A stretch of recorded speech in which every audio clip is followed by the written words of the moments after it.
ओ कवन बाबा धन रौरा बानीजी, धन रौरा बानीजी, कहिया के हर दिशा चल रौरा बानीजी, कही के हर दिशा चल रौरा बानीजी।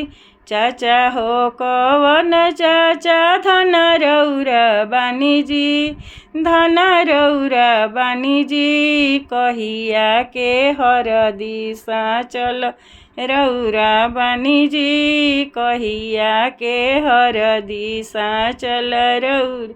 भैया हो कवन भैया धन रौरा बानीजी, धन रौरा बानीजी, कहिया के हर दिशा चल रौरा बानीजी, कहिया के हर दिशा चल रौरा बानीजी।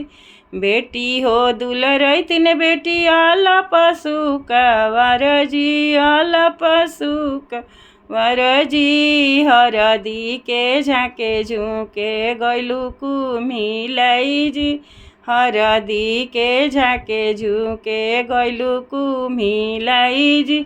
बहनी हो दुलरैतिन बहनी आल पशुका वारजी, आल पशुका वारजी, हरदी के झाके झुके गैलू कुम्हिलाइजी, हरदी के झाके झुके गैलू कुम्हिलाइजी।